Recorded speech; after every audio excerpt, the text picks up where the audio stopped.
Hello students, welcome back to my channel. देखिए, अभी तक मैंने जो अभी सीबीएसई का जो क्वेश्चन पेपर है वो अभी मैंने क्वेश्चन नंबर 22 तक करवा दिया था। ठीक है, 2 वीडियोस उस पे मैं बना चुकी हूँ। अब ये थर्ड वीडियो है हमारी। ठीक है, जिसमें 3 मार्क्स के क्वेश्चन रहेंगे। ठीक है, क्वेश्चन नंबर 23 देखते हैं। व्हाट हैपेंस व्हेन, ये ए पार्ट है हमारा। Propane nitrile is treated with phenyl magnesium bromide followed by hydrolysis. 3 parts हैं इसके। ठीक है, तो वन बाय वन डिस्कस करूंगी मैं। ए पार्ट हमारा क्या है, पूरा ही ऑर्गेनिक का है। ठीक है, propane nitrile is treated with phenyl magnesium. पहले प्रोपेन नाइट्राइल बना लेते हैं। प्रोपेन नाइट्राइल, देखिए प्रोपेन, प्रोपेन में मतलब 3 कार्बन आनी चाहिए हमारी। ठीक है, ये 3 कार्बन आ गई नाइट्राइल, तो प्रोपेन नाइट्राइल का स्ट्रक्चर ऐसा होगा। ठीक है, मतलब इसमें ऐसा नहीं है कि पहले सी एन ग्रुप लगा दिया फिर 3 कार्बन लगा रहा है, ऐसे नहीं होगा। प्रोपेन में मतलब ये सी एन ग्रुप का सी भी इंक्लूड हो जाता है। ठीक है, तो propane nitrile is treated with phenyl magnesium bromide. ठीक है, ये हमने स्ट्रक्चर बना लिया है। Bromide followed by hydrolysis. तो पहले तो आप ये स्ट्रक्चर बनाएंगे, यहाँ पर क्या आएगा, इसके बाद में फिर हाइड्रोलिसिस करेंगे। ठीक है, तो देखते हैं क्या होगा। देखिए, इसमें जो होता है ना, देखो अगर आप ध्यान से देखोगे तो इसका ऐसे होता है C ट्रिपल बॉन्ड N। ठीक है, और जैसा कि आप जानते होंगे कि ये जो हमारा ग्रिग्नार्ड रिएजेंट है, यहाँ पर ये पॉजिटिव चार्ज और इस पर नेगेटिव। अच्छा, और ये इस पर क्या हो जाएगा, ये इस पर शिफ्ट होगा तो इसमें नेगेटिव, इस पे पॉजिटिव। ठीक है, ऐसे ऐसे कर लेते हैं। अब ये नेगेटिव किस पे जाएगा, इस पर अटैच होगा। ठीक है, तो मैं बना देती हूँ CH3 CH2। ठीक है, C डबल बॉन्ड N तो रहेगा ही, ऐसे बना दे रही हूँ। ठीक है, और ये फिनाइल। अच्छा, ये जो डबल बॉन्ड है, इसके बाद ये जो पॉजिटिव, ये नेगेटिव और ये पॉजिटिव, ये इस तरीके का बनाएगा। ठीक है, अब इसकी हाइड्रोलिसिस करेंगे। तो जब इसकी हाइड्रोलिसिस करेंगे इन एसिडिक मीडियम, तो क्या बनेगा, CH3 CH2 C double bond O। मतलब ये बॉन्ड क्या हो जाएगा, आपका ब्रेक हो जाएगा और ऑक्सीजन आ जाएगा। ठीक है, और यहाँ पर फिनाइल। ठीक है, और क्या निकलेगा, एक निकलेगा आपका अमोनियम आयन।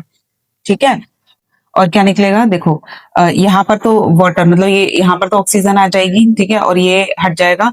अच्छा, अमोनियम निकलेगा और मैग्नीशियम 2+, और क्या बनेगा हमारा, हाइड्रोजन नेगेटिव। ठीक है, तो इस तरीके से हमारा जो है इसका प्रोडक्ट बनेगा। मेन मेजर प्रोडक्ट बताना है इसमें। ठीक है, तो मेजर प्रोडक्ट हमारा क्या रहेगा, अगर ये अगर आप नहीं भी लिखें तो भी चल जाएगा, लेकिन हमें ये बताना है। ठीक है, ये मेन प्रोडक्ट हमारा बनेगा। तो इसका अगर नाम देंगे तो आप क्या लिखेंगे, इथाइल फिनाइल कीटोन। ठीक है, इथाइल फिनाइल कीटोन।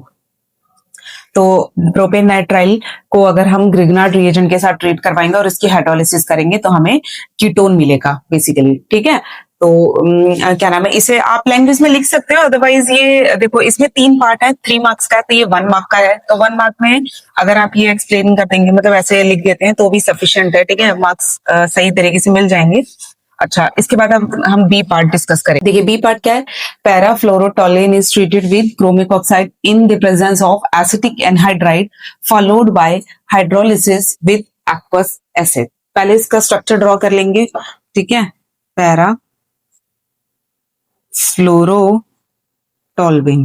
ठीक है, is treated with chromic oxide in the presence of acetic anhydride. ठीक है, followed by hydrolysis with aqueous acid. बाद में हाइड्रोलिसिस करेंगे इन प्रेजेंस ऑफ एसिड। ठीक है, तो सबसे पहले हम ये बनाएंगे। तो इसको देखो, ये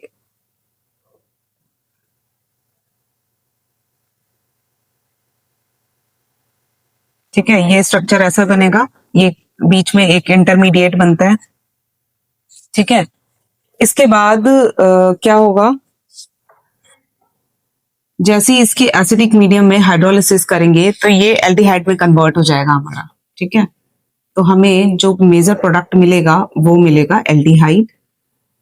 ठीक है, पैरा फ्लोरो बेंजल्डिहाइड। ठीक है, तो हमें इसमें जो प्रोडक्ट मिलेगा वो ये मिलेगा। इसका सी पार्ट क्या है, phthalic acid is treated with ammonia followed by heating. मतलब पहले तो थैलिक एसिड बना लेते हैं। थैलिक एसिड, ठीक है, और is treated with ammonia, is followed by heating, बाद में हीटिंग करना है हमें, ठीक है। अच्छा एक चीज बताओ, ये एसिड है और ये बेस की तरह काम करेगा, तो आपको नहीं लगता ये सॉल्ट बनाएगा पहले? तो सबसे पहले तो सिंपल सा है, हमारे पास बनेगा अमोनियम सॉल्ट, ठीक है। अच्छा अब क्या होगा कि हीट करेंगे तो सबसे पहले तो ये वाटर की फॉर्म में मतलब वाटर जो है वो बाहर निकलेगा, ठीक है। तो अगर हम हीट करते हैं तो वाटर ऐसे बाहर निकल जाएगा, सॉरी यहाँ पे रिंग होगी, ठीक है, CONH2, ठीक है। थैलामाइड बनेगा, ये हो गया थैलामाइड, ठीक है। यहां से वाटर निकला, यहां से वाटर निकला, तो 2H2O प्लस, ठीक है। यहां से वाटर निकलेगा, ठीक है, और यहां से वाटर निकलेगा। तो क्या नाम है, थैलामाइड बनाएगा। और अगर और भी ज्यादा हीटिंग का ये स्ट्रक्चर बना, इसको जब हीट करेंगे तो 2 moles of water release out हो जाएगा, थैलामाइड बन जाएगा। इसको और हीट करेंगे तो हमारे पास बनेगा थैलीइमाइड, ठीक है। अच्छा थैलीइमाइड और साथ में NH3 भी निकल जाएगा, ठीक है, NH3, क्लियर। तो ये आपका जो है क्वेश्चन नंबर 23 सॉल्व होता है। नंबर 24 क्या है, आंसर द फॉलोइंग क्वेश्चंस। आपको इसमें भी क्या है ना, 3 पार्ट्स है ABC, तो 1 बाय 1 डिस्कस करेंगे, ठीक है। तो ए पार्ट क्या है, वाई इज डायरेक्ट करंट यानी कि DC not used to measure the resistance of an ionic solution. जैसे कोई भी हमें एक सॉल्यूशन है, आयनिक सॉल्यूशन दिया गया है, उसका अगर हम रेजिस्टेंस जानना चाहते हैं, ठीक है, क्योंकि रेजिस्टेंस अगर हम जान लेंगे और उसका रेसिप्रोकल कर देंगे तो हमें कंडक्टेंस मिल जाएगी, ठीक है। तो हमें जो मतलब इसका पूरा एक अपैरेटस होता है, ठीक है, कि रेजिस्टेंस कैसे मेजर करते हैं। तो हम उसमें ना AC करंट यूज करते हैं, DC करंट यूज नहीं करते, ठीक है। तो ये पूछ रहा है कि ऐसा क्यों, कि जब भी हमें कोई आयनिक सॉल्यूशन है उसका रेजिस्टेंस निकालना है तो हम DC करंट ही मतलब सॉरी AC करंट ही यूज क्यों करेंगे, DC करंट यूज नहीं करेंगे, ठीक है। तो देखिए DC can't be use to determine resistance of the solution due, मतलब ये कि आप DC करंट को यूज नहीं कर सकते आयनिक सॉल्यूशन के रेजिस्टेंस को मेजर करने के लिए। क्यों? क्योंकि change in the concentration of the solution occurs due to electrolysis which will change the resistance। देखो सबसे पहले अगर आपने सपोज करो ये एक कंटेनर या इसमें सॉल्यूशन को फिल कर दिया और आपने इसमें मतलब जो है सेल कंडक्टिविटी सेल डाल रखा है, ठीक है, जो भी है मतलब जैसे भी कनेक्ट कर रखा है, ठीक है। तो जैसे ही सेल इसमें डिप करेंगे तो आपको पता क्या होगा कि सेल के अंदर मतलब 2 पैरेलल प्लेट्स होती हैं, ठीक है, जो इलेक्ट्रोड्स की तरह काम करती हैं। अब क्या होगा कि जैसे ही आपने अगर DC करंट पास करा, ठीक है, ये वायर है, ठीक है, पूरा पैटर्न नहीं है, बस छोटा सा मैंने बताया कि जिस सॉल्यूशन का आपको रेजिस्टेंस निकालना है उसमें आप ये सेल डिप करेंगे, ठीक है, कंडक्टिविटी सेल डिप करेंगे और जो सेल है उसमें पैरेलल प्लेट्स लगी होती हैं, ठीक है, जो इलेक्ट्रोड्स की तरह काम करती हैं। अच्छा अब जैसे ही आपने सॉल्यूशन में डिप करा इस सेल को और डायरेक्ट करंट आपने पास करा, तो अब क्या होगा, क्योंकि इलेक्ट्रोड्स लगे हैं, डायरेक्ट करंट पास हो रहा है, तो सॉल्यूशन की क्या हो जाएगी, इलेक्ट्रोलिसिस हो जाएगी। तो इलेक्ट्रोलिसिस का मतलब ये सपोज करो ये 2 इलेक्ट्रोड्स हैं, ठीक है, 2 इलेक्ट्रोड्स हैं। अच्छा अब क्या होगा कि इस सॉल्यूशन आपने फिल कर रखा है तो इसमें क्या हो जाएगा, आपका इलेक्ट्रोलिसिस होने लग जाएगी, ठीक है। एनोड मान लो सपोज करो ये एनोड है, ठीक है, छोटा सा लिख रही हूँ, ये कैथोड है। तो एनायंस कहाँ मतलब कहाँ मूव करने लग जाएंगे आपके, यहाँ पे एनायंस सारे यहाँ पर इकट्ठे हो जाएंगे, ठीक है, यहाँ पे, ठीक, ये एनायंस इकट्ठे हो जाएंगे, यहाँ पर क्या कैटायंस इकट्ठे हो जाएंगे। तो इस तरीके से क्या हो जाएगा, सॉल्यूशन की इलेक्ट्रोलिसिस हो जाएगी। और जैसे ही इलेक्ट्रोलिसिस हो जाएगी तो क्या हो जाएगा आपका, क्योंकि इलेक्ट्रोलिसिस जब होती है तो प्रोडक्ट्स बनने लग जाते हैं ना, तो प्रोडक्ट्स बनने लग जाएंगे। अब क्या हो जाएगा, जो आपने सॉल्यूशन फिल करा था जिस भी कंसंट्रेशन का, एक फिक्स कंसंट्रेशन का सॉल्यूशन फिल करेंगे ना रेजिस्टेंस मेजर करने के लिए, तो आपने जिस कंसंट्रेशन का सॉल्यूशन फिल कर रखा होगा, क्योंकि इलेक्ट्रोलिसिस हो रही है DC करंट पास करने से, तो क्या हो जाएगा आपका जो कंसंट्रेशन है सॉल्यूशन की वो क्या हो जाएगी, चेंज हो जाएगी। तो फिर जो हमारा एक्चुअल रेजिस्टेंस है, जो रियल रेजिस्टेंस है वो मेजर नहीं हो पाएगा। तो मेन रीजन यही है कि जो सॉल्यूशन है उसकी कंसंट्रेशन में चेंजेस आ जाएंगे। क्यों आ जाएंगे? क्योंकि इलेक्ट्रोलिसिस हो रही होगी, और इलेक्ट्रोलिसिस होने से क्या हो जाएगा, कंसंट्रेशन चेंज हो जाएगी, जिसकी वजह से हमारा जो रेजिस्टेंस है वो भी क्या हो जाएगा, चेंज हो जाएगा। तो दैट मीन्स कि रियल जो एक्चुअल रेजिस्टेंस है सॉल्यूशन का वो हम नहीं निकाल पाएंगे। तो इसलिए डीसी करंट हम यूज नहीं करते। जबकि एसी में क्या होता है ना, एसी में आपको पता होगा कि अल्टरनेट करंट होता है, मतलब लाइक कि इसकी डायरेक्शन, इसकी पोलराइजेशन चेंज होती रहती है एसी करंट में।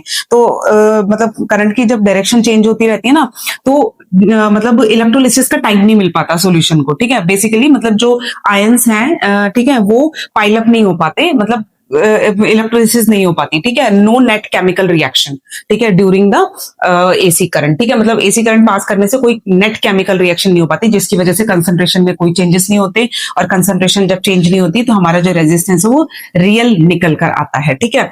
अच्छा, दूसरा पॉइंट क्या है?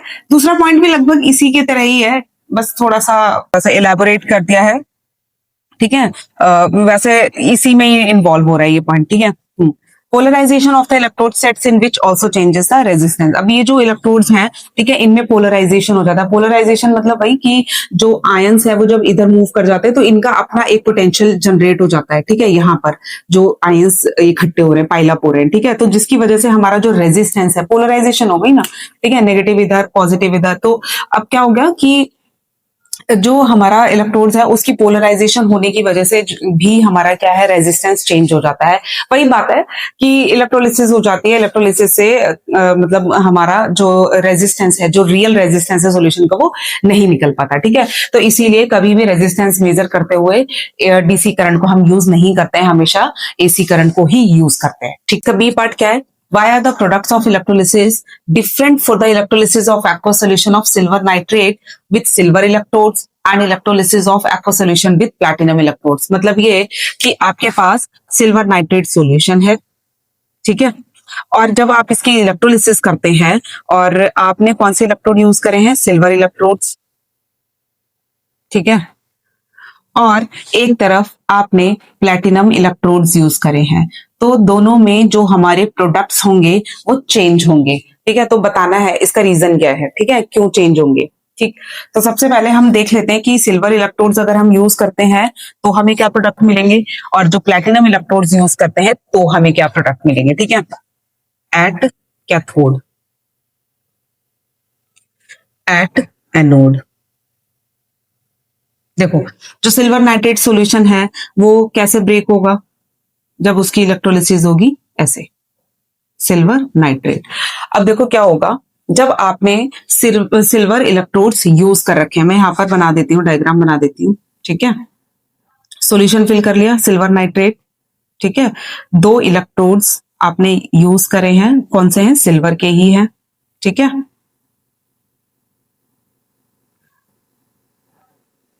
ठीक है।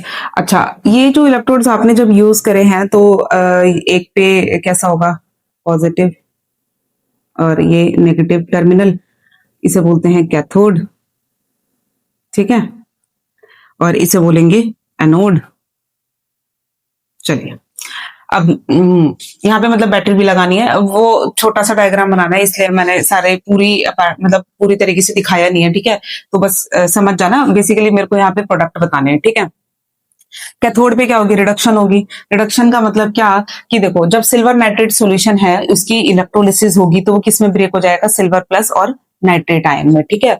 तो रिडक्शन, रिडक्शन का मतलब क्या है कि जो सिल्वर है हमारा, ठीक है, कैथोड पे क्या होती है, रिडक्शन, ठीक है। तो सिल्वर जो सिल्वर आयन है वो किस तरफ जाएंगे, कैथोड की तरफ जाएंगे, और इनकी रिडक्शन हो जाएगी, इलेक्ट्रॉन गेन करेंगे और सिल्वर डिपॉजिट हो जाएगा, ठीक है।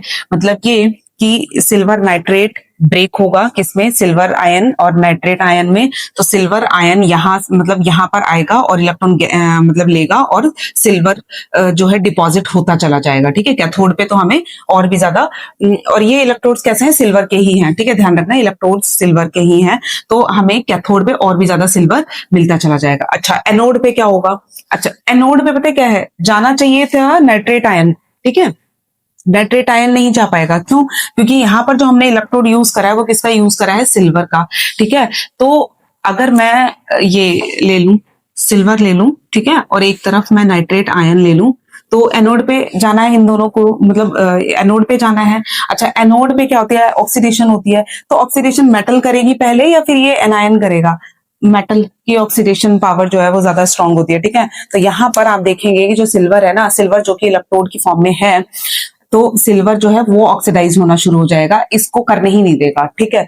तो सिल्वर इलेक्ट्रोड यूज करने की वजह से क्या हो जाएगा, हमारा जो क्या नाम है, ये जो एनोड है जो कि सिल्वर की बनी हुई है, ये ऑक्सीडाइज्ड होना स्टार्ट हो जाएगी। अच्छा, क्या बनाएगी, Ag प्लस और इलेक्ट्रॉन रिलीज, ठीक है।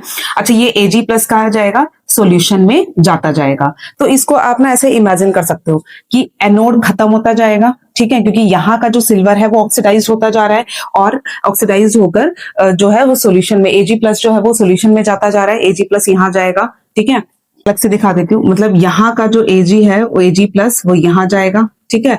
और सॉल्यूशन में से Ag प्लस जो है वो इलेक्ट्रॉन गेन करके यहाँ पे डिपॉजिट होता चला जाएगा, ठीक है। तो कहने का मतलब ये कि एनोड खत्म होता चला जाएगा और क्या हो जाएगा, कैथोड बढ़ता चला जाएगा। तो ये हमारे प्रोडक्ट होंगे, ठीक है। प्रोडक्ट में कैथोड पे सिल्वर मिलेगा और एनोड पे हमारा सिल्वर ही ऑक्सीडाइज हो जाएगा, ठीक है। तो ये प्रोडक्ट होंगे, ये रिएक्शन होगी हमारे, ठीक है, जब हम सिल्वर इलेक्ट्रोड्स को यूज करते हैं, ठीक है। तो एनोड खत्म होता जाएगा, कैथोड डिपॉजिट होता जाएगा, कैथोड पे सिल्वर डिपॉजिट होता चला जाएगा, ठीक है।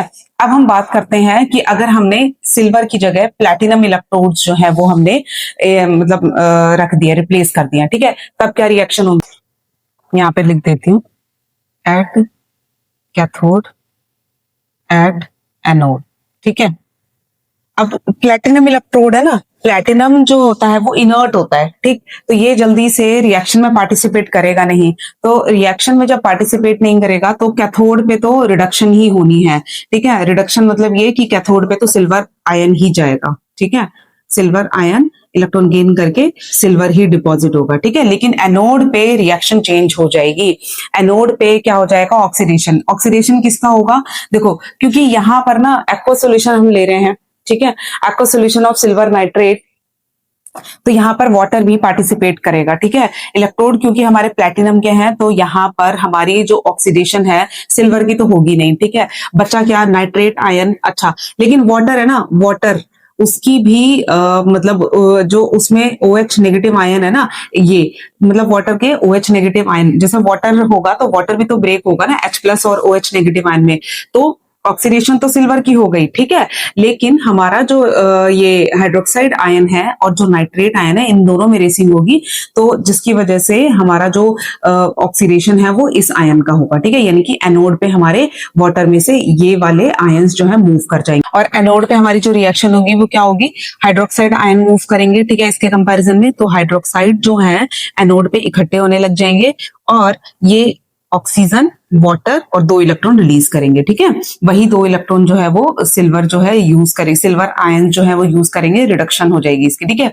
तो इलेक्ट्रॉन्स तो इधर यूटिलाइज हो जाएंगे। तो एनोड पे हमें क्या प्रोडक्ट मिलेगा, एक तो वाटर मिलेगा और क्या है, ऑक्सीजन गैस मिलेगी, ठीक है। तो ये डिफरेंस है हमारा, देख रहे हैं आप। यहाँ पर जब हम सिल्वर इलेक्ट्रोड यूज कर रहे थे तो एनोड का जो सिल्वर है वो सॉल्यूशन में जाता जा रहा था, और कैथोड पे हमारा सिल्वर जो है वो डिपॉजिट होता जा रहा था। जबकि अगर हम प्लैटिनम इलेक्ट्रोड्स यूज करते हैं तो हमारा कैथोड पे तो ठीक है रिडक्शन हो रही है, ठीक है, सिल्वर डिपॉजिट होता चला जाएगा, लेकिन एनोड पे हमें सिल्वर, एनोड पे हमारा जो है सिल्वर की, सिल्वर नहीं है ना, तो प्लैटिनम है जो कि इनर्ट है, रिएक्शन में पार्टिसिपेट ही नहीं करेगा। तो हमारे पास चॉइस बचेगी क्या, कि एक तो नाइट्रेट आयन भी जा सकते हैं एनोड पे, और वाटर के हाइड्रोक्साइड आयन भी जा सकते हैं। तो इन दोनों में जो रेसिंग होगी तो पहले कौन चला जाएगा, मतलब ये डिस्चार्ज हो जाएगा, ठीक है। तो इसकी ऑक्सीडेशन हो जाएगी जल्दी से। तो ये कैसे ऑक्सीडाइज होगा, ऑक्सीजन और वाटर की फॉर्म में 2 इलेक्ट्रॉन रिलीज करेगा, ठीक है। तो हमें एनोड पे ऑक्सीजन और वाटर मिलेंगे, तो ये प्रोडक्ट्स हमारे जो है वो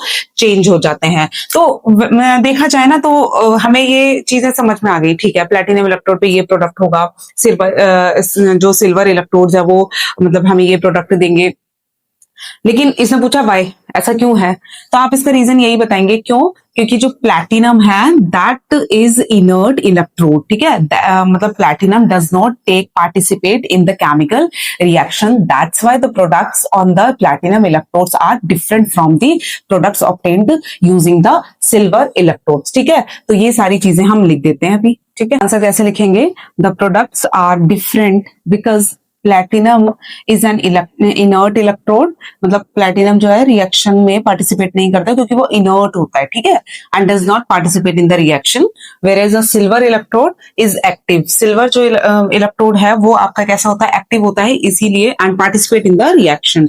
Therefore, the products of electrolysis of aqueous silver nitrate are different when using silver electrodes and platinum electrodes. तो इस तरीके से आप ये लिख देंगे। तो इससे ना पहले मतलब ये लिखना जरूरी है, मतलब यही तो पूछा गया है, लेकिन इससे पहले अगर आप ना वो केमिकल जो प्रोसेस है वो लिखकर दिखा देंगे तो और भी ज्यादा मतलब मार्क्स कटने के चांसेस नहीं होते हैं बिल्कुल भी, ठीक है। तो इस तरीके से आप इसे रिप्रेजेंट करेंगे। देखिए इसका सी पार्ट क्या है, why are the magnesium blocks fix to the iron pipeline carrying water.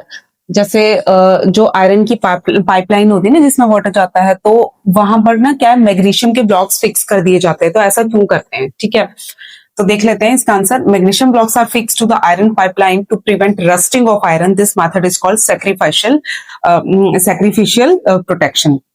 मतलब ये है कि जो मैग्नीशियम ब्लॉक्स जो होते हैं वो आयरन पाइपलाइन के साथ इसलिए रखे जाते हैं ताकि हम जो आयरन जो है आयरन की जो पाइपलाइन है उसको हम रस्टिंग से बचा सकें, ठीक है। इस मेथड को हम क्या बोलते हैं, सैक्रिफिशियल प्रोटेक्शन। मतलब ये कि देखो क्या होता है कि जो मैग्नीशियम होता है ना वो इन कंपैरिजन टू आयरन वो जल्दी से इलेक्ट्रॉन लूज करता है, यानी कि वो ऑक्सीडाइज होने की टेंडेंसी ज्यादा रखता है इन कंपैरिजन टू आयरन। अब क्या होता है कि जब रस्टिंग होती है ना आयरन, तो आयरन की ऑक्सीडेशन हो रही होती है। तो अगर हमने मतलब मैग्नीशियम ब्लॉक रख दिया है तो आयरन की ऑक्सीडेशन नहीं होगी, किसकी ऑक्सीडेशन हो जाएगी, मैग्नीशियम की। इसीलिए हम क्या बोलते हैं इसे, सैक्रिफिशियल प्रोटेक्शन, यानी कि मैग्नीशियम ने सैक्रिफाइस किया है, ठीक है, मतलब आयरन को बचाने के लिए। तो magnesium is more reactive than iron, so it loses electron more easily and gets oxidized in preference to the iron।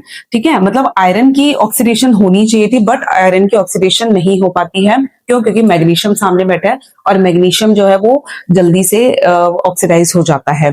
तो अब क्या हो गया, हमारा आयरन सेफ हो गया ना, मतलब आयरन की जो पाइपलाइन है अब वो खराब नहीं होगी हमारी, ठीक है।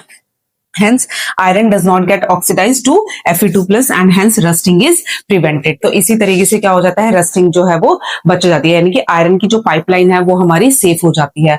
हालांकि मैग्नीशियम जो है वो खत्म हो जाता है ब्लॉक, क्योंकि इसकी ऑक्सीडेशन हो रही तो मैग्नीशियम खत्म हो जाएगा, बट ये थोड़ा सा मेथड जो है वो चीपर है। मतलब आयरन की पाइपलाइन सोचो अगर खराब हो जाए उसको चेंज करना, क्योंकि वो बहुत ही, सपोज करो मान लो हमने मतलब जमीन के अंदर हमने मतलब आयरन की पाइपलाइन बिछा रखी है, ठीक है, तो उसको खोदना और मतलब फिर इसके बाद उसको चेंज करना, तो ये इन सब में टाइम भी बहुत ज्यादा जाएगा और पैसा भी बहुत ज्यादा लगेगा। तो इससे अच्छा है कि मैग्नीशियम के ब्लॉक्स लगा दो जगह जगह, उसको चेंज कर दो, तो वो मेथड जो है वो ज्यादा चीपर हो जाता है। तो इसीलिए मैग्नीशियम ब्लॉक्स को यूज करा जाता है ताकि हमारा जो आयरन है वो सेफ रह सके, ठीक है।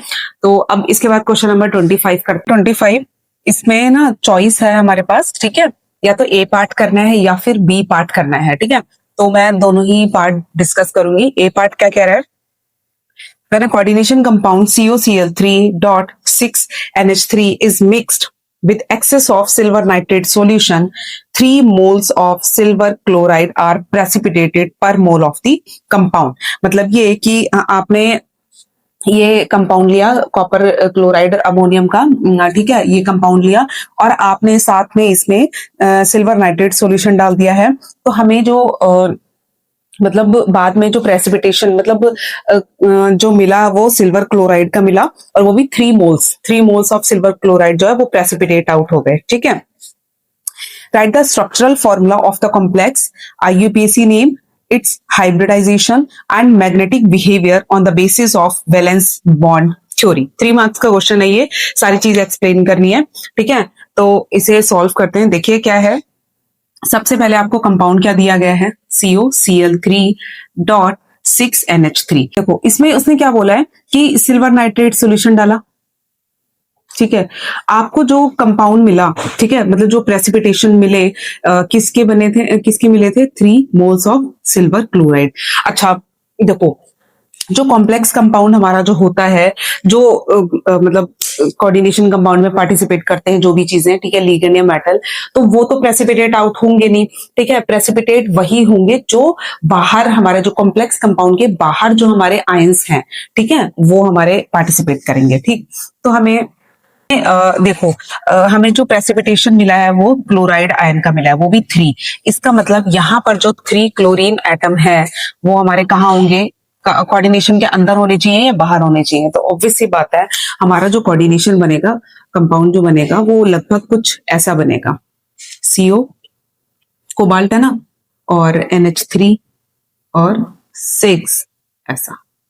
ठीक है, तभी तो हमें 3 मोल्स ऑफ सिल्वर क्लोराइड मिले होंगे। तो इसका आंसर मतलब हमारा जो कॉम्प्लेक्स कंपाउंड, उसने सबसे पहले ये बोला है कि कॉम्प्लेक्स कंपाउंड हमारा जो है वो आपको बताना है। ठीक है, तो कॉम्प्लेक्स कंपाउंड, एक सेकेंड, तो कॉम्प्लेक्स कंपाउंड हमारा क्या रहेगा, ये रहेगा CO। ठीक है, 6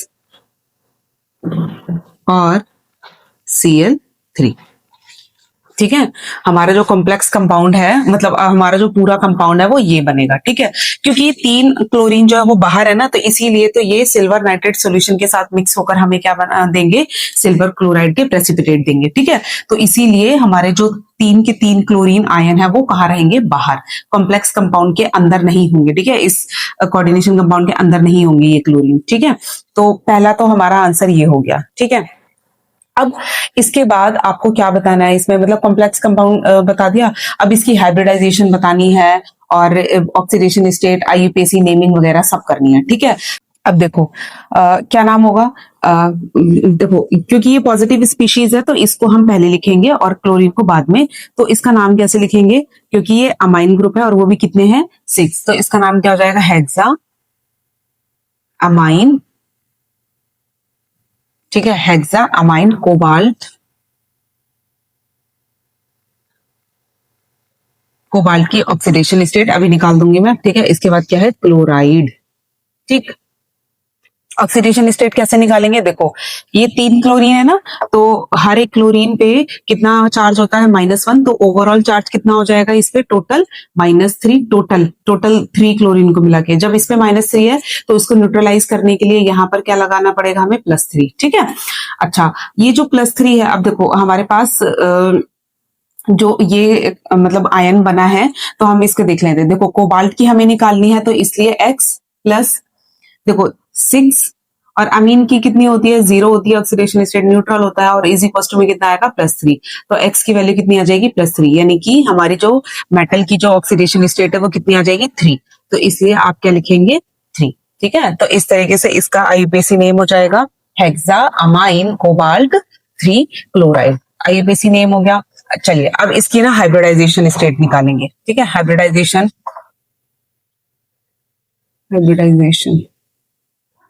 और magnetic behaviour according to VBT theory. अब देखो इसकी जो हाइब्रिडाइजेशन निकालेंगे, ठीक है, इस ये कॉम्प्लेक्स कंपाउंड में हम हाइब्रिडाइजेशन हमेशा मेटल की निकालते हैं। तो मेटल जो है हमारा कोबाल्ट है, इसका एटॉमिक नंबर होता है 27, और इसका electronic valence shell electronic configuration होता है 3d7 4s2। वैलेंस शेल दिखा रही हूं मैं, ठीक है, आगे का नहीं, वो हमारी जरूरत में नहीं है।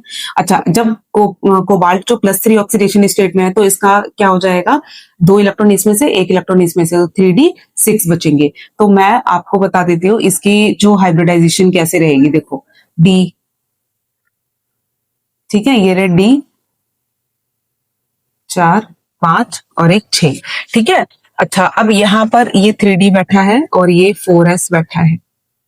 ठीक है, अच्छा अब पता क्या है, जो मतलब लीगेंड है हमारा वो कैसा है, अमीन, मतलब ये जो अमाइन लीगेंड है ये कैसा है, स्ट्रॉन्ग फील्ड लीगेंड है। अब ये क्या करेगा, स्ट्रॉन्ग फील्ड लीगेंड होने का मतलब ये है कि ये अंदर तक आएगा, मेटल के अंदर तक, ऑर्बिटल्स तक, अंदर तक जाएगा। ठीक है, ये क्या करेगा, जैसे ही वो अंदर आएगा, लिगेंड अप्रोच करेगा, तो ये इलेक्ट्रॉन्स जो है ना वो पेयर अप होना शुरू कर देंगे। तो जब वो पेयर अप होंगे तो एक इलेक्ट्रॉन इधर आ जाएगा और ये वाला इलेक्ट्रॉन जो है वो इधर आ जाएगा। तो हमारे पास ये 2 वेकेंट ऑर्बिटल हो गए।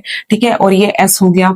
इसके बाद क्योंकि हमारे पास कितने लिगेंड्स अप्रोच कर रहे हैं, 6, तो यानी कि 6 ऑर्बिटल चाहिए। तो D के 2 हो गए, S के हो गए, और 4p। ठीक है, 3 ये ऑर्बिटल हो गए। ठीक, तो हमारे पास कितने जो है वो अवेलेबल हो गए, ध्यान से देखेंगे। ठीक है, 1 2 3 4 5 6, ठीक है, इसी में लिगेंड अपना जो आकर है बॉन्डिंग करेगा। ठीक, तो आप देखेंगे इसमें जो इन्वॉल्व हो रहे हैं ऑर्बिटल्स D2sp3 ये इन्वॉल्व हो रहे हैं, तो ऑब्वियसली बात है इसकी जो हाइब्रिडाइजेशन है वो क्या हो जाएगी, D2sp3।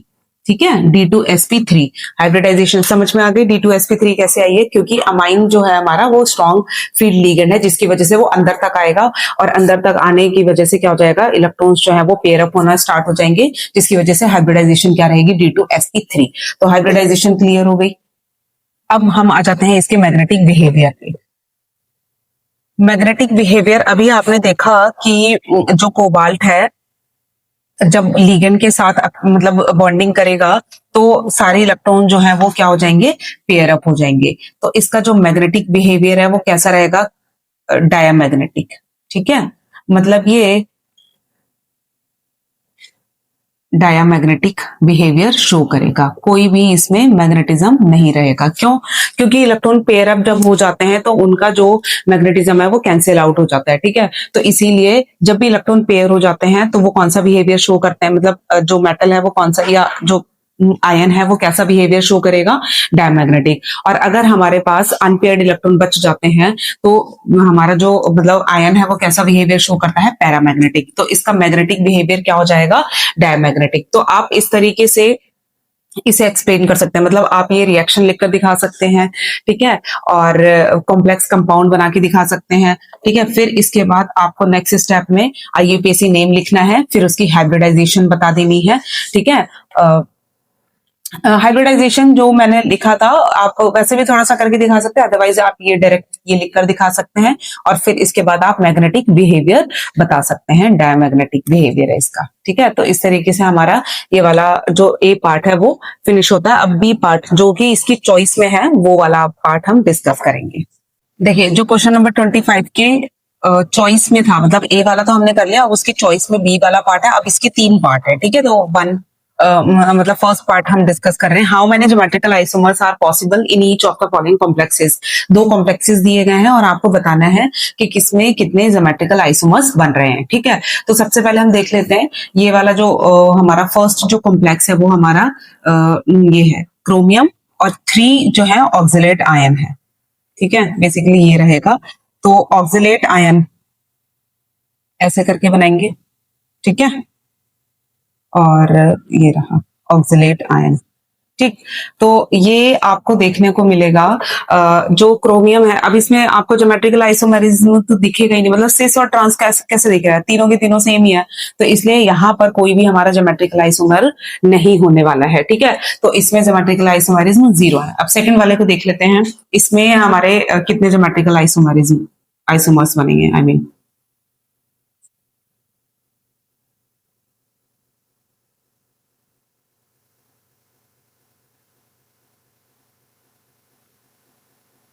ठीक है, अगर आप देखें तो इसको हम इस तरीके से अरेंज कर सकते हैं, एक तो ठीक है, दूसरा मैं यहां बना देती हूँ, और किस तरीके से अरेंज कर सकते हैं, एक हमारा ऐसे हो सकता है NH3 NH3 और NH3 ऐसे, Cl Cl और Cl।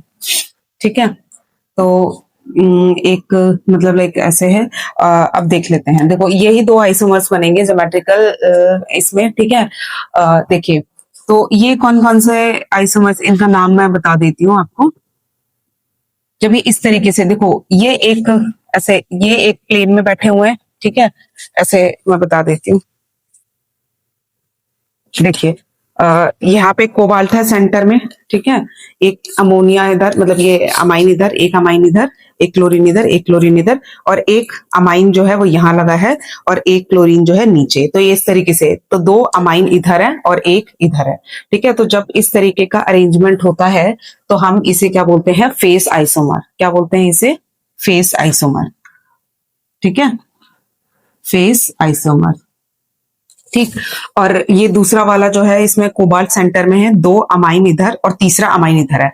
पहले इस वाले में एक अमाइन ऊपर था, ठीक है, यहाँ पर कितना है, मतलब जो तीसरा अमाइन है वो यहाँ पर बैठा है। ठीक, अच्छा, और एक क्लोरीन इधर, एक क्लोरीन इधर और एक क्लोरीन इधर। ठीक है, तो अब मतलब यहाँ पर दो, मतलब ये तीन अमाइन जो है वो ऐसे, ठीक है, एक ही प्लेन में आ रहे हैं। यहाँ पर अलग अलग प्लेन में आ रहे थे, यहाँ पे एक ही प्लेन में आ रहे हैं। तो ये वाला कौन सा आइसोमर हो जाएगा? मर आइसोमर, ठीक है। ये फेशियल हो गया, ये मैरिडिनल आइसोमर हो गया, ठीक है। तो इसमें आपको देखने को कितने मिल रहे, कितने ज्योमेट्रिकल आइसोमर बन रहे हैं इसमें? दो। तो हम इसका आंसर क्या लिखेंगे?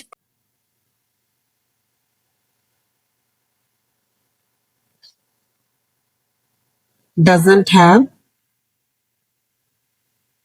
एनी ज्योमेट्रिकल आइसोमर्स, ठीक है। सेकंड वाले में मतलब ज्योमेट्रिकल आइसोमरिज्म, आइसोमर्स पूरा लिख लेना आप, ठीक है, ये रहेगा। और मतलब इसमें क्या आएगा? Has two geometrical isomers. वो कौन कौन से हैं यहां पर लिख देना, फेस एंड मर, ठीक है। तो इस तरीके से हमारा ये क्वेश्चन खत्म होता है। देखो इसका सेकंड वाला क्वेश्चन क्या है? एक कॉम्प्लेक्स दिया गया है, is an inner orbital complex whereas दूसरा कॉम्प्लेक्स है is an outer orbital complex why. इसका रीजन बताना है क्यों। सबसे पहले मैं यहाँ पर बना देती हूँ, कैसे पता चलेगा ये इनर है कि आउटर है। सबसे पहले कोबाल्ट की ऑक्सीडेशन स्टेट निकालेंगे, वो कितनी आएगी? +3, क्योंकि इसकी 0 होती है, ओवरऑल 3+ है, तो ऑक्सीडेशन स्टेट कितनी आ जाएगी? कोबाल्ट की 3+, ठीक है। इसका एटॉमिक नंबर कितना होता है? 27, ठीक है। इसका इलेक्ट्रॉनिक कन्फिग्रेशन क्या रहेगा? 3d7 4s2, ठीक है। तो 3 कोबाल्ट 3+, कैसे लिखेंगे हम? 3d6, ठीक है। अच्छा, अब इसके ना ऑर्बिटल्स बना देती हूँ मैं, 4 5, 1 2 3 4 5 और ये 6, ठीक है। इसका तो ये रहेगा। इसके बाद मैं निकल का बना देती हूँ, NH3 6 2+, ठीक है। निकल का कितना होता है? 28 कन्फिग्रेशन। ये मैं वैलेंस शेल इलेक्ट्रॉनिक कन्फिग्रेशन बता रही हूँ बस, ठीक है, क्योंकि इनर कन्फिग्रेशन का तो कोई मतलब हमारा यूज नहीं है। 2+, यहाँ पे ऑक्सीडेशन स्टेट निकल की कितनी आएगी? 2+, क्योंकि ये 0 और ओवरऑल चार्ज 2+ है, जिसकी वजह से निकल पे कितना आ जाएगा? 2+ ऑक्सीडेशन स्टेट हो जाएगी। तो इसका जो कन्फिग्रेशन हो जाएगा निकल 2+ का, वो कितना हो जाएगा आपका? देख लीजिए, 2 इलेक्ट्रॉन निकालने, 3d8। तो मैं इसे अगर बनाऊंगी 4 5, 1 2 3 4 5, ठीक है, 6 7 8। अब ध्यान देंगे, देखो अब इसमें भी अमाइन ग्रुप आएगा एज अ लीगेंड, इसमें भी अमाइन ग्रुप आएगा एज अ लीगेंड। अब ध्यान देंगे, amine is a strong field ligand, ठीक है। स्ट्रॉन्ग फील्ड लीगेंड होने से क्या हो जाएगा? जो अमाइन है वो अंदर तक आएगा, अंदर तक आएगा तो फिर इससे क्या होगा? जो इलेक्ट्रॉन है ये पेयर अप होना स्टार्ट हो जाएंगे। तो ये वाला इलेक्ट्रॉन इधर आ जाएगा, ये वाला इलेक्ट्रॉन इधर आ जाएगा, ठीक है। तो मैं यहाँ पर बना देती हूँ, ठीक। 1 2 3 4 5 6, ठीक है। ये दो ऑर्बिटल खाली हो जाएंगे। जब ये दो ऑर्बिटल खाली हो जाएंगे, यहां पर बैठा है 4s और यहां पर बैठा है s, मतलब p, ठीक। तो ये d के 2 ऑर्बिटल, एक s, और ये p के 3 ऑर्बिटल। तो यहाँ पर 6 के 6 अमाइन ग्रुप आके यहाँ पर बॉन्डिंग कर लेंगे, ठीक है। तो अमाइन जो है वो अंदर तक आया है, इसीलिए ये हमारा क्या हो जाएगा? Inner orbital complex. तो ये चीज तो क्लियर हो रही है। बट अबाउट दिस आयन, अब इसमें क्या है? अमाइन ग्रुप इसमें भी आ रहा है, वो भी अंदर तक आएगा, क्योंकि स्ट्रॉन्ग फील्ड लिगेंड है ना, तो वो यहां तक अंदर तक आने की कोशिश करेगा। अच्छा, आप कहेंगे कि इस इलेक्ट्रॉन को पेयर अप करवा देते हैं। अगर आपने इस इलेक्ट्रॉन को इधर पेयर अप करवा दिया, ठीक है, तो हमारे पास क्या बनेगा?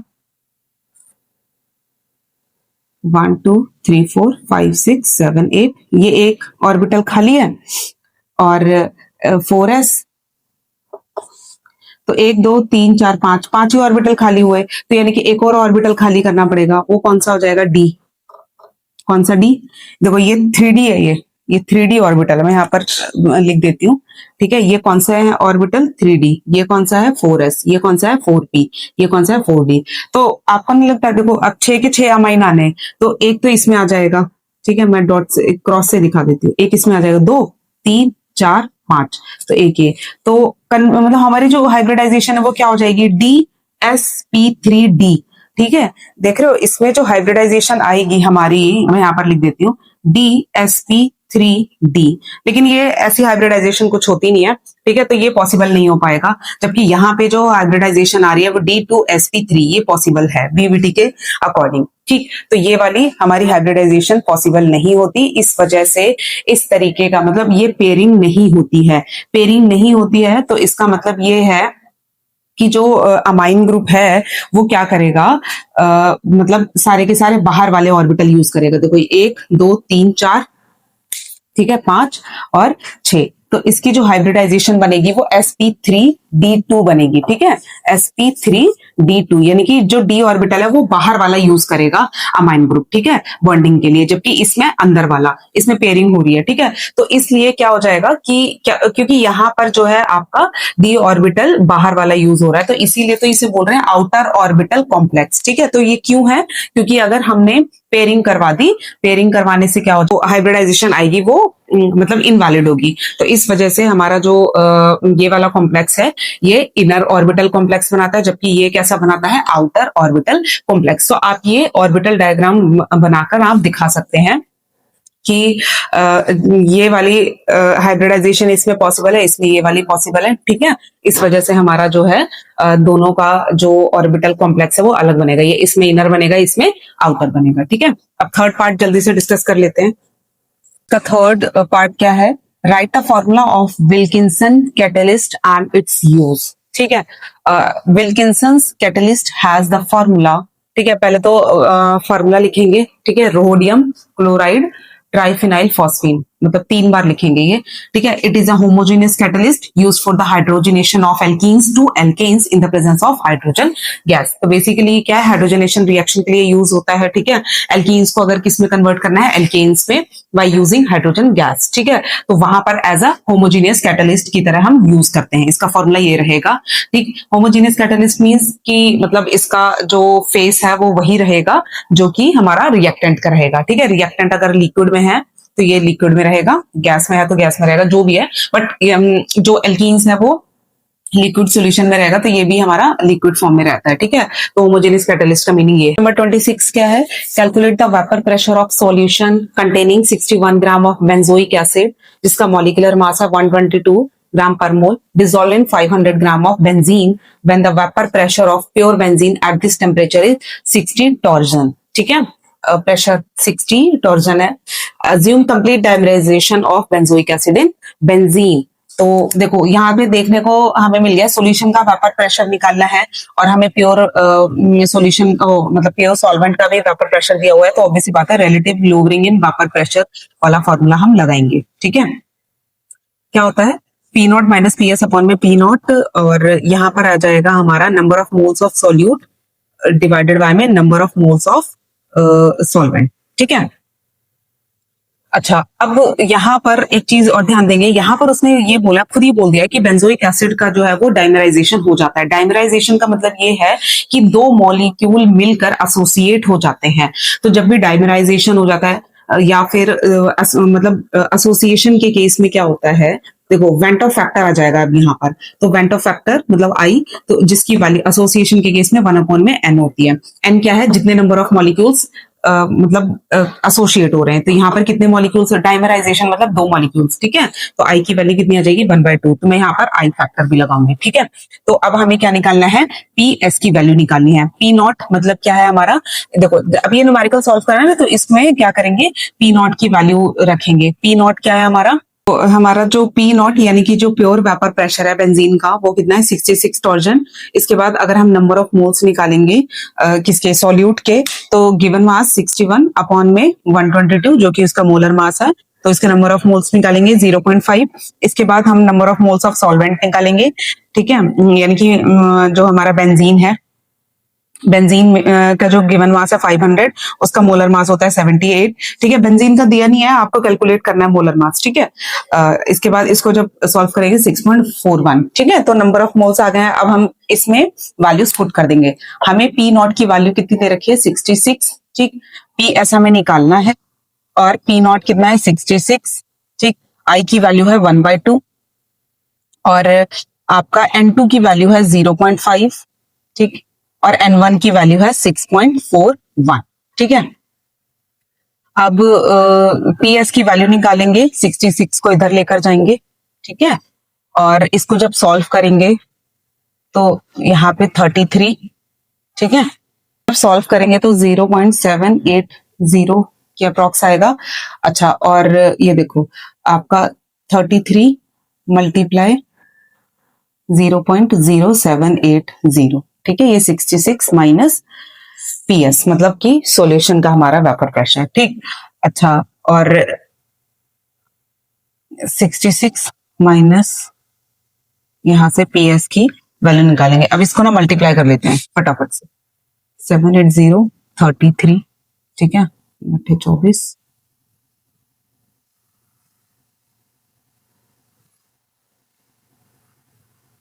ठीक, 4, 2.574, ठीक है। जब इसको माइनस करेंगे पीएस की वैल्यू देख लेते हैं, यहाँ पे माइनस करके कितना आएगा, 2.574,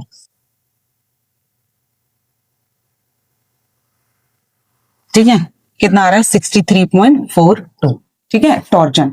तो हमारा सॉल्यूशन का जो वेपर प्रेशर आया वो कितना आएगा 63.42 टॉर्जन। तो आप ना देख सकते हैं सॉल्यूशन का वेपर प्रेशर तो कम आना ही था, क्योंकि प्योर सॉल्वेंट से हमेशा सॉल्यूशन का जो वेपर प्रेशर होगा वो हमेशा कम ही आएगा, ठीक है।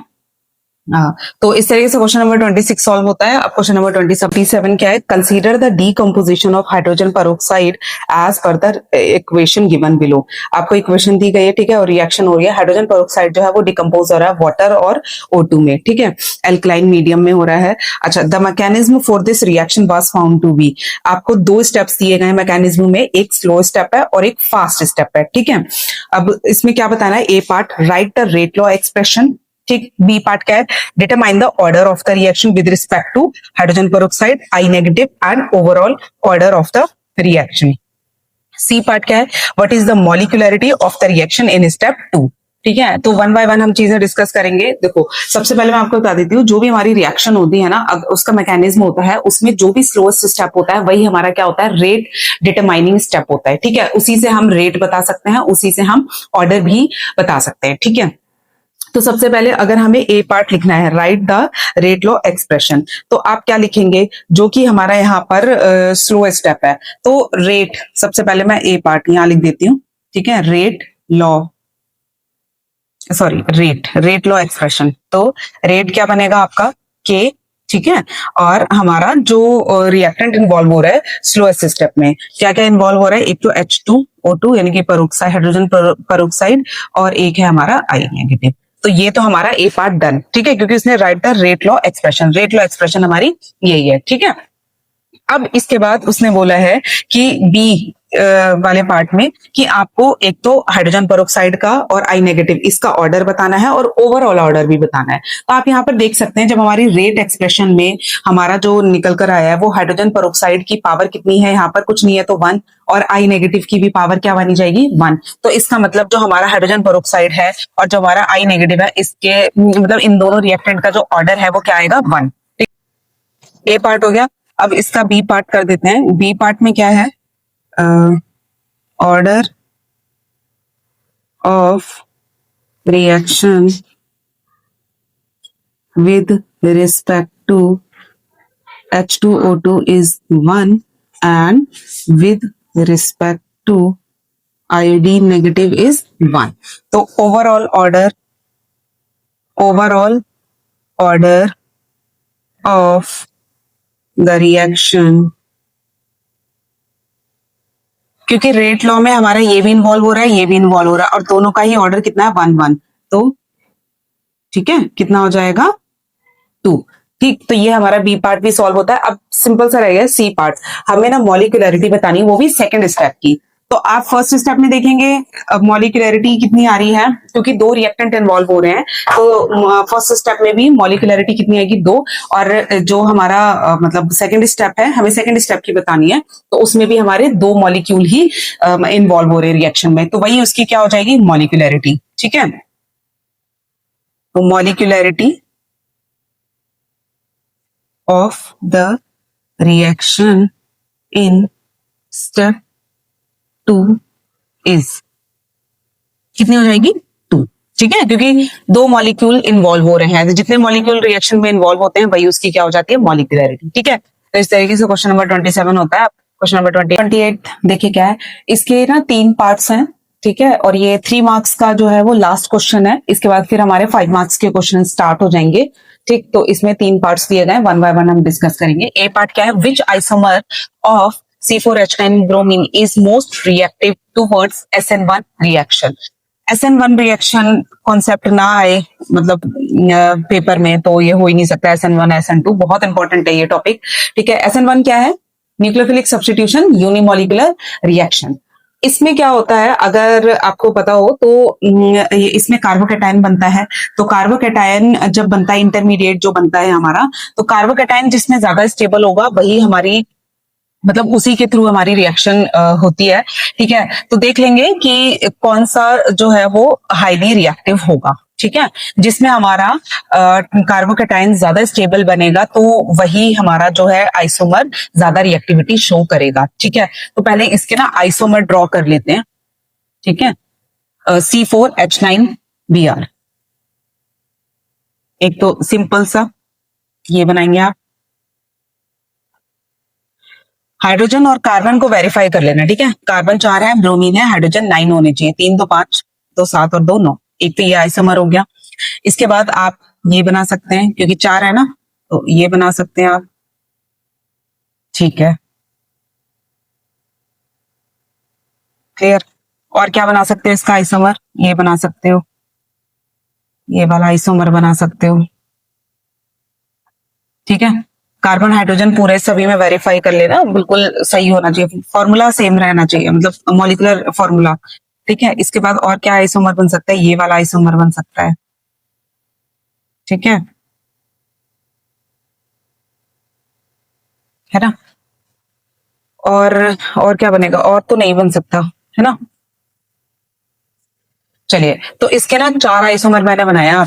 मैं इसको SN1 मैकेनिज्म से करूंगी तो क्या होगा, पहले तो कार्बोकेटायन बनेगा। तो कार्बोकेटायन जब बनेगा, ठीक है, तो जहां पर जो ब्रोमीन है वहीं पर हमारा क्या बनेगा, कार्बोकेटायन बनेगा। तो आप ना ये ब्रोमीन हटा के आप यहाँ पर कार्बोकेटायन बना दीजिए। ठीक है, जहां जहां ब्रोमीन है। ठीक, अब देख लीजिए कार्बोकेटाइन कौन सा ज्यादा स्टेबल है। ये कार्बोकेटाइन कैसा है हमारा, प्राइमरी है। ठीक है, प्राइमरी है ना, ये कार्बन जो जिस पर पॉजिटिव चार्ज है वो एक कार्बन से घिरा हुआ है। ठीक है, इसके मतलब अटैच है, तो ये हमारा कैसा है, प्राइमरी। ये कैसा है, ये भी प्राइमरी है। ठीक है, भाई जिस कार्बन पे पॉजिटिव चार्ज है वो एक ही कार्बन से अटैच है। ठीक है, आगे की कार्बन नहीं देखने, हमें ये देखना है जिस कार्बन पे पॉजिटिव चार्ज है वो कितने कार्बन से अटैच है, वो एक से ही है। यहाँ पर टर्शरी है। ठीक है, जिस कार्बन पे पॉजिटिव चार्ज है वो 3 कार्बन से घिरा हुआ है। ठीक है, इसके बाद इसको देखेंगे, ये सेकेंडरी है। जिस कार्बन पे पॉजिटिव चार्ज है वो 2 कार्बन से अटैच है, तो ये सेकेंडरी होगा। तो कार्बोकेटाइन स्टेबल किसमें सबसे ज्यादा होगा, इसमें होगा। तो दैट मीन्स तो मतलब ये वाला जो आइसोमर है ब्रोमीन का बना देते हैं। ठीक है, यहां से यहां जाने का जो स्टेप रहेगा वो क्या रहेगा, बहुत ज्यादा फास्ट रहेगा, क्योंकि स्टेबल है ना, तो रिएक्शन जो है स्टेबिलिटी की तरफ बढ़ती है। ठीक है, तो हमारा क्या हो जाएगा कि ये वाला जो आइसोमर है ये फटाफट से ये वाला कार्बोकेटाइन देगा, तो जिसकी वजह से हमारा जो ये टर्शरी वाला जो आइसोमर है ये मोस्ट रिएक्टिव होगा टुवर्ड्स SN1 रिएक्शन। ठीक है, तो इसका आंसर क्या रहेगा, ये आइसोमर। ये स्ट्रक्चर ड्रॉ कर देखो, इसको ना करने का तरीका क्या है, सबसे पहले ना आप ना आइसोमर बनाएंगे। ठीक है, जैसे मैंने बनाए थे, फिर इसके बाद आप कार्बोकेटाइन बना के दिखाएंगे तो ज्यादा सही रहेगा। और फिर लास्ट में आप मतलब एट द एंड क्या लिखेंगे,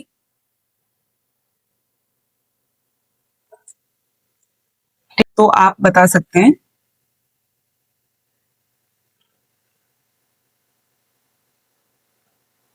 ठीक है, this isomer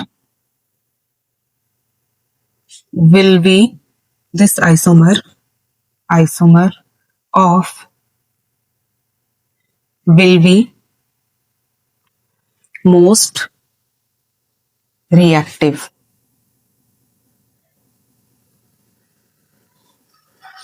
towards SN1 reaction. ठीक है, तो पहले आप ना सारे आइसोमर बना के दिखाएंगे, फिर कार्बोकैटायन बना के दिखाएंगे और लिखेंगे कि टर्शरी जो है कार्बोकैटायन ज्यादा स्टेबल है। तो उसके बाद हमारा जो आंसर है वो ये लिखोगे आप लास्ट में। ठीक है, तो ये इस तरीके से ये वाला ए पार्ट जो है हमारा खत्म होता है। इसका बी पार्ट क्या है? Predict the alkene that would be formed by dehydrohalogenation of 1 bromo 1 methyl cyclohexane. 1 bromo और 1 मिथाइल साइक्लोहेक्सेन। ठीक है, अब इसका डीहाइड्रोहेलोजिनेशन, बेसिकली ये कौन सी रिएक्शन है? बीटा एलिमिनेशन रिएक्शन है। ठीक है, तो मैं यहां पर लिख देती हूँ beta elimination reaction, elimination reaction. ठीक है, अब इसमें क्या होता है? स्ट्रॉन्ग बेस होता है। ठीक है, अब ये क्या करेगा? देखो, जो डीहाइड्रोहेलोजिनेशन का मीनिंग समझते हैं। डी का मतलब रिमूव, हाइड्रो मतलब हाइड्रोजन, हेलोजिनेशन का मतलब हेलोजन। तो H और Br, ठीक है, H और Br ये रिमूव होंगे यहां से। ठीक है, तो इसमें क्या होता है? देखो, जो ब्रोमीन हटेगा और जो हाइड्रोजन हटेगा, हाइड्रोजन जो है वो आपकी बीटा कार्बन से हटता है। ठीक है, तो यहाँ पर सबसे पहले देख लेते हैं बीटा कार्बन कौन कौन सी है। देखो, इस कार्बन पे डायरेक्ट हेलोजन अटैच है तो ये तो अल्फा हो जाएगी, और इसके बाद बीटा कौन सी हो जाएगी? ये वाली बीटा हो जाएगी। सिमिलरली ये वाली बीटा हो जाएगी, और एक ये भी तो बीटा हो जाएगी। ठीक है, तो इसमें जो बीटा एलिमिनेशन होता है तो इसमें एल्कीन बनेगी। ठीक है, नो डाउट यहाँ पर क्या बनेगा? एल्कीन बनेगी। ठीक है, जो एल्कीन बनेगी, किस तरीके की एल्कीन बनेगी? देखो यहाँ पे ना बीटा कार्बन है तो 3 पॉसिबिलिटी हो सकती है। मैं यहाँ पर ना बता देती हूँ कौन कौन सी पॉसिबिलिटी है। एक तो आप इस तरीके का बना सकते हैं, ये ब्रोमीन हटा, ठीक है, और बीटा से यहाँ पर बीटा कार्बन, यहाँ पर जो हाइड्रोजन अटैच है, ठीक है, इस कार्बन के साथ, वो रिमूव आउट हो जाएगी तो ये बन जाएगा और इस तरीके का कंपाउंड बनेगा। ठीक है, या फिर अगर आप इस वाली हाइड्रोजन को हटाना चाहते हैं, ठीक है, मैं यहाँ पर अंदर की तरफ बना दे रही हूँ, इस हाइड्रोजन को हटाएंगे और ये Br, तो क्या बनेगा कंपाउंड? यहाँ पर लिख देती हूँ मैं, ये डबल बॉन्ड यहाँ पर, ठीक है, और यहाँ CH3। ठीक है, और अगर हमारा इस वाली कार्बन से हाइड्रोजन जाएगा तो हमारा कंपाउंड क्या बनेगा? कुछ ऐसा बनेगा, ये Br और ये CH2 ऐसे बनेगा। ये 3 पॉसिबिलिटी है। अब दिखने में तो 3 पॉसिबिलिटी है, बट एक्चुअल में तो ये दोनों कंपाउंड सेम ही है। ठीक है, तो इसको देखेंगे, मतलब सेम कैसे है? अगर आपको कंफ्यूजन होती है ना तो IUPAC नेमिंग करके देख लिया करो, तो फिर आपको कंफर्म हो जाएगा कि ये कंपाउंड जो अलग अलग है या सेम है। ठीक है, नेमिंग अगर सेम आ गई तो दोनों सेम है, अलग अलग आ गई तो अलग है। तो इनकी नेमिंग करेंगे तो ये और ये दोनों ही सेम हो जाएंगे। ठीक है, तो ये दोनों मैं मान के चलती हूँ दोनों एक ही प्रोडक्ट है। ठीक है, और दूसरा प्रोडक्ट ये बनेगा, तो 2 ही पॉसिबिलिटी है, या तो फिर ये या फिर ये। ठीक है, तो अब देखेंगे अकॉर्डिंग, एक्चुअली ना यहाँ पर फिर सेटअप रूल आ जाता है। सेटअप रूल ये कहता है कि आपकी वो एल्कीन बनेगी जो कि मोर सब्स्टिट्यूटेड है। ठीक है, अब मोर सब्स्टिट्यूटेड का मतलब देख लेते हैं। देखो, अगर मैं इस डबल बॉन्ड को देखूं, ठीक है, और यहाँ पर ये CH2 है, ठीक, और यहाँ पर ये, ठीक है, ये वाली कार्बन, ये वाली कार्बन, ठीक है, और यहाँ पे रिंग नहीं बना रही मैं। ठीक है, तो आप देखेंगे ये जो एल्कीन बनी, ये टर्मिनल एल्कीन है ना। टर्मिनल का मतलब इस कार्बन पे ज्यादा सब्स्टिट्यूशन, मतलब इस कार्बन पे तो है सब्स्टिट्यूशन। ठीक है, इस कार्बन पे तो 2 कार्बन अटैच है, लेकिन इस कार्बन पे हाइड्रोजन अटैच है, यहाँ पर कार्बन जो है अटैच नहीं है। अगर मैं इसका देखूं तो इस कार्बन को देखूं, देखो ये, ठीक है, और ये, मैं रिंग नहीं बना रही, और ये वाली कार्बन और ये। ठीक है, तो आप देखेंगे कि ये जो carbon carbon carbon double bond है, ठीक है, यहाँ पर आप देखिए इस कार्बन पे भी आपके क्या, देखो ये मैं बना देती हूँ। ठीक है, यहाँ पर H, मतलब ये रिंग है फिर। ठीक है, इसको मैं ऐसे बना सकती हूँ। ठीक है, 1 2 3 4 5 6, हाँ, तो आप देख लीजिए ये जो डबल बॉन्डेड कार्बन है, मतलब इस कार्बन पे एक ये कार्बन, और इस कार्बन पे एक हाइड्रोजन और ये कार्बन। ठीक है, यानी कि ये जो डबल बॉन्डेड कार्बन आ रही है वो टर्मिनल नहीं है। ठीक है, यहाँ पे ये टर्मिनल बन रही है ना, तो यहाँ पे लेस सब्स्टिट्यूटेड एल्कीन बन रही है, और यहाँ पे हाईली सब्स्टिट्यूटेड एल्कीन बन रही है। तो कौन सी एल्कीन प्रेफर करेगा? सेटअप रूल ये कहता है जो ज्यादा सब्स्टिट्यूटेड एल्कीन है ना, वो ज्यादा मतलब मेजर प्रोडक्ट वही बनेगा। तो इसका मतलब हमारा जो मेजर प्रोडक्ट है वो ये रहने वाला है। तो predict the alkene that would be formed by dehydrohalogenation. तो आप बता सकते हैं, आप ये जो है रिएक्शन लिखकर, मतलब इस तरीके से तो नहीं, मतलब ये तो बहुत मैंने आपको समझाने के लिए बताया, आप कैसे लिखेंगे?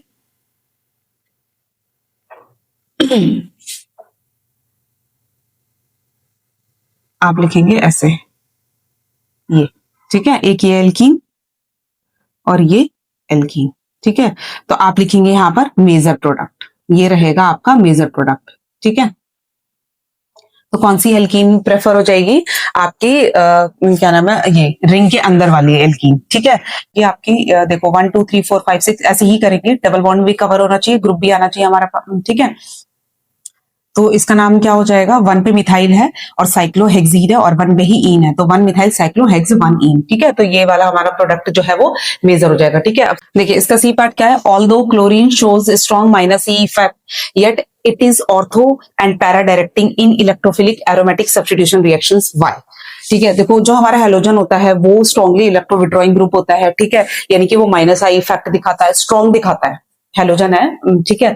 अच्छा, yet it is ortho para directing in electrophilic aromatic substitution reaction. देखो जैसे ये रिंग बना दी और हमने इस पे हेलोजन लगा दिया, मतलब क्लोरीन लगा दिया, इलेक्ट्रोफिलिक एरोमेटिक सब्स्टिट्यूशन। सबसे पहले हम वो रिएक्शन ले लेते हैं इलेक्ट्रोफिलिक एरोमेटिक। देखो एरोमेटिक में इलेक्ट्रोफिलिक सब्स्टिट्यूशन रिएक्शन, तो इलेक्ट्रोफाइल तो वहां अटैक करेगा जहां पर इलेक्ट्रॉन डेंसिटी बहुत ज्यादा है।